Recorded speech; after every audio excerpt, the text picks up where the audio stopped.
Bab 1216. Datang di waktu yang tepat. Mileye sedikit malu. Beberapa tempat berada di luar kendalinya. Monik kian memandang Mileye dan tidak berkata apa-apa. Suasana di lapangan tiba-tiba menjadi sedikit canggung. Karena di suatu tempat di tubuh Mileye sangat kuat. Wajah Monik kian tiba-tiba memerah. Efek pil biru di tubuhnya belum sepenuhnya memudar. Lagi pula, basis kultivasinya telah dilarang dan daya tahannya telah menurun. Dia tidak bisa menahan tubuhnya sendiri. Mileye tiba-tiba berbalik, lalu menarik napas dalam-dalam. Dia juga sedikit bersemangat. Apa yang telah terjadi? Mungkinkah itu kecanduan? Mileye menggelengkan kepalanya, menekan panas di hatinya. Dia tidak bisa terlalu kejam. Sepanjang jalan, keduanya tidak mengatakan apa-apa. Setelah beberapa saat, Mileye membawa Monik kian ke pegadaian. Tiandao 5 dimensi ada di dalam pegadaian, Yola juga ada di sana. Monik kian melirik Tiandao, dengan sedikit ketakutan di matanya. Meskipun dia berada di alam escape, di depan Tiandao, dia merasa lemah seperti ayam. Dia benar-benar sangat penasaran dengan luasnya Tiandao 5 dimensi. Saveramu melirik Monik kian, kemudian ke Mileye, kamu harus memikirkannya. Mileye mengangguk, Nona Monik kian telah setuju untuk bekerja sama denganku. Saveramu mengacungkan jempol pada Mileye, alam asli benar-benar memilikimu. Setelah selesai berbicara, dia menunjuk ke arah Monik kian. Dalam sekejap, pengekangan pada Monik kian menghilang. Monik kian melirik Saveramu, tapi diam saja. Saveramu memandang Mileye, setelah kultivasi ganda, bagaimana perasaanmu sekarang? Mileye ragu-ragu, lalu berkata, kekuatan garis darah telah berubah, tetapi tidak ada perubahan yang jelas. Saveramu memandang Monik kian dan berkata sambil tersenyum, maka garis darahmu harus memiliki terobosan besar, bukan? Monik kian tidak berbicara. Mileye sedikit bingung, mengapa?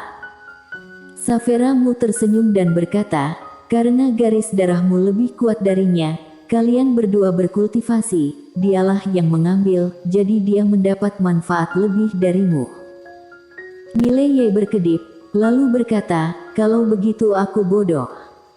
Monik kian memberi Mileye tatapan dingin, matanya bisa membunuh. Saveramu tersenyum dan berkata, ini sedikit merugi. Harus dikatakan bahwa kalian berdua sedikit merugi, karena kalian berdua mengacau selama kultivasi ganda dan tidak menyerap semua energi setelah kultivasi ganda. Jika tidak, kamu akan mendapatkan manfaatnya pasti jauh lebih banyak dari itu. Mileye mengangguk, aku mengerti. Saat ini, Saveramu tiba-tiba menunjuk, dia cahaya putih memasuki alis Monik kian dan Mileye. Mileye sedikit terkejut, ini. Saveramu tersenyum dan berkata, dahulu kala, metode rahasia budidaya ganda kuno, aku pikir itu cocok untuk kalian. Wajah Monik kian langsung menjadi dingin, dia ingin mengatakan sesuatu. Saveramu tiba-tiba menatapnya, jangan pelit dan jadilah baik. Jika bukan karena aku, garis darahmu tidak mungkin menerobos. Monik kian memandang Saveramu dan tidak berbicara. Saveramu tiba-tiba menatap Yola, kamu di sini selama ini, tidak ada yang akan mengganggumu, aku ingin keluar sebentar. Yola buru-buru berkata, mau kemana? Saveramu tersenyum dan berkata, belanja saja. Setelah selesai berbicara, dia menatap Mileye, bantu aku merawatnya. Mileye ragu-ragu sejenak, lalu berkata, mau kemana? Saveramu mengangkat bahu, pergi berkeliling dan lakukan sesuatu. Lakukan sesuatu. Mileye terlihat agak aneh. Intuisinya mengatakan kepadanya bahwa wanita ini pasti melakukan sesuatu yang buruk lagi. Saveramu pergi begitu dia mengatakannya, tanpa kecerobohan sedikit pun. Di pegadaian, hanya Mileye dan 3 orang yang tersisa. Mileye memandang Yola dan berkata sambil tersenyum, "Yola, apakah kamu di sini atau kamu akan bermain di menaraku? Ada banyak roh di menara." Yola berkedip, "Banyak roh?" Mileye mengangguk, "Ya." Yola berkata, "Kalau begitu aku akan pergi ke menara." Mileye tersenyum dan berkata, "Oke." Setelah berbicara, dia membawa Yola langsung ke menara. Ada kakak perempuan dan lainnya di menara. Yola memiliki pendamping di dalam, jadi tidak akan terlalu membosankan. Mileye menoleh untuk melihat Monikian. Monikian tanpa ekspresi, "Aku akan tinggal di sini." Mileye mengangguk, "Oke." Setelah berbicara, dia berbalik dan pergi. Setelah Mileye pergi, mata Monikian perlahan tertutup di pegadaian. Tidak sudi. Dia benar-benar tidak sudi. Disegel oleh Tiandao selama bertahun-tahun, siapa yang mau mengubahnya? Tapi tidak mungkin, wanita itu sangat kuat sehingga dia putus asa. Dia sudah escape dan dia pikir dia bisa melawan wanita itu, tetapi dia tidak menyangka dia masih terbunuh. Memikirkan hal ini, Monikian mau tak mau ingin mengutuk. Kapan Tiandao menjadi begitu hebat? Seolah memikirkan sesuatu, dia tiba-tiba melihat ke arah di mana Mileye pergi. Rumah buku. Mata Monikian berangsur-angsur menjadi dingin, tetapi segera, rasa dingin di matanya berubah menjadi ketidakberdayaan. Begitu Mileye kembali ke klan penyihir, Jessica Guan menemukannya. Jessica Guan menatap Mileye, "Sili hampir membangun teknik formasi itu dan aku ingin kamu mencobanya." Formasi 5 dimensi. Mileye sedikit terkejut, begitu cepat. Jessica Guan menggelengkan kepalanya, "Masih banyak masalah yang harus diselesaikan. Sekarang aku ingin kamu mencobanya dan melihat masalah apa yang akan muncul." Mileye memiliki garis-garis hitam di seluruh wajahnya, bertanya pada dirinya sendiri untuk mencoba pertanyaan, bagaimana jika dia melewatkan langkah ini dengan hati-hati. Jessica Guan menatap Mileye, "Hanya kamu yang bisa menahan kekuatan teknik formasi." Mileye mengangguk, "Bawa aku ke sana." Jessica Guan mengangguk, lalu memimpin Mileye ke langit berbintang. Saat ini, di langit berbintang ini, ribuan orang telah berkumpul, semuanya adalah master formasi dan master formasi roh. Pemimpinnya adalah Tuan Li. Melihat Mileye, semua orang di lapangan buru-buru memberi hormat. Untuk Mileye, orang-orang ini masih sangat hormat. Mileye melihat semua orang, kemudian memberi hormat. Semua orang telah bekerja keras. Semua orang menggelengkan kepala dengan cepat. Bagi mereka, ini adalah pertempuran untuk bertahan hidup. Tentu saja, bagi master teknik formasi ini, ada arti lain. Pikiran untuk membangun teknik formasi yang belum pernah ada sebelumnya membuat orang heboh. Mileye memandang Tuan Li, dan Tuan Li berbalik, keluar. Begitu suaranya jatuh, langit berbintang dalam radius hampir 100.000 mil tiba-tiba bergetar hebat. Segera cahaya bintang di sekitarnya segera menjadi ilusi. Setelah beberapa saat, cahaya bintang besar tiba-tiba muncul di bawah kaki semua orang. Formasi hebat, formasi cahaya bintang ini seperti cakram, menutupi seluruh langit berbintang. Di atas susunan bintang ini, ada rune emas kecil yang tak terhitung jumlahnya. Abjad kuno ini ada di mana-mana di langit berbintang. Pada saat ini, seluruh langit berbintang menjadi sangat aneh. Penatuali menunjuk ke sebuah cakram emas di kejauhan, itulah inti dari mata formasi. Mileye mengangguk, dia muncul langsung di atas cakram emas itu. Duar. Dalam sekejap, seluruh langit berbintang bergetar hebat, susunan cahaya bintang di bawah Mileye bergetar secara langsung. Abjad kuno emas itu mulai berputar dengan cepat. Dalam sekejap, kekuatan yang tak terhitung jumlahnya datang dari abjad kuno ini menyembur keluar, kemudian menyatu seperti sungai menuju Mileye di kejauhan. Begitu bersentuhan dengan kekuatan ini, ekspresi Mileye berubah. Kekuatan yang luar biasa.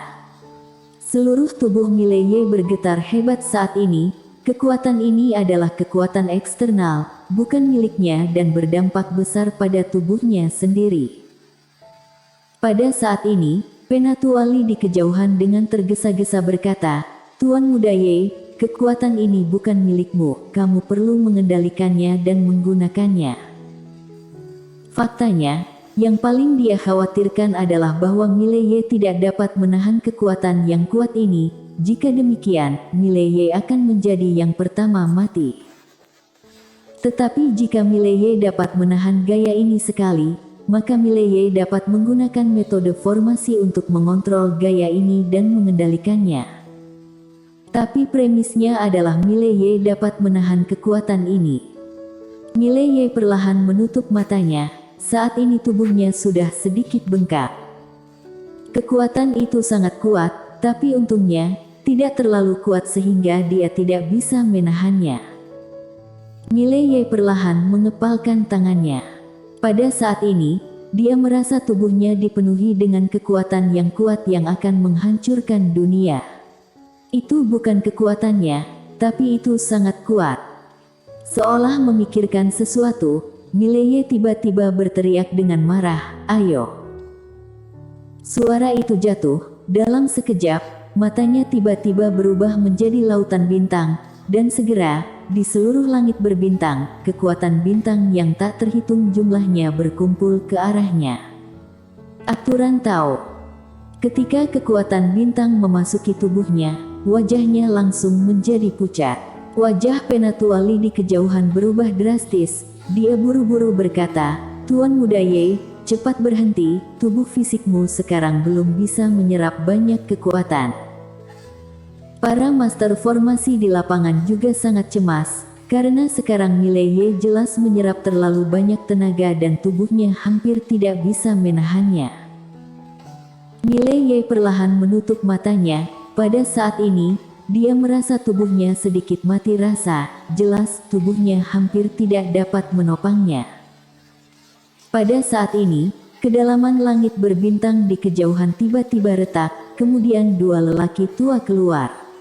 Ketika kedua lelaki tua itu muncul di langit berbintang ini, langit berbintang di sekitarnya bergetar, seolah-olah mereka tidak tahan. Kekuatan keduanya rata-rata menakutkan. Melarikan diri dari satu dunia. Di arena, semua orang memandangi kedua lelaki tua itu. Dari mana ini berasal? Di langit berbintang, kedua lelaki tua itu melihat sekeliling. Akhirnya, keduanya menatap Mileye dan yang lainnya. Ketika mereka melihat kekuatan yang kuat di bawah, keduanya mengerutkan kening dan saling memandang. Semuanya mencurigakan. Orang-orang ini tahu bahwa mereka berdua akan datang. Keduanya dikirim oleh Paus dan Master Pavilion dari Pavilion Surgawi. Mereka adalah Jokoli, seorang pemimpin berbaju merah dari Pengadilan Ilahi, dan Dedi Mo, seorang Master Pavilion muda dari Pavilion Surgawi. Keduanya berada di ranah escape. Tujuan mereka turun kali ini sangat sederhana, hanya untuk mengetahui apakah kitab suci ada di tangan Mileye atau tidak. Mereka berdua tidak menyangka akan menghadapi pertempuran seperti itu begitu mereka turun. Orang dari dimensi kelima ini tahu bahwa mereka berdua akan datang. Di bawah, Mileye memandangi kedua lelaki tua itu. Dia bisa merasakan bahwa keduanya berada di alam Eskau. Jelas, mereka berasal dari alam Tao atau mereka berasal dari kuil kuno. Di udara, Jokoli menatap Mileye, "Apakah kamu Mileye?" Mileye menatap Jokoli, "Alam Tao." Jokoli mengangguk, dia menatap Mileye, "Apakah tulisan suci itu ada di tanganmu?" Mileye menyeringai, "Kalian datang di waktu yang tepat." Saat suara itu jatuh, Pedang Ether tiba-tiba muncul di tangannya. Saat berikutnya, dia memegang pedang itu dan menebas ke kedalaman langit berbintang. 2. Dalam sekejap, kekuatan yang terkumpul di tubuhnya berubah menjadi pedang Tao seperti tanggul yang meledak dan memotong ke kedalaman langit berbintang. Dengan pedang ini, langit dan bumi dikalahkan. Bersambung.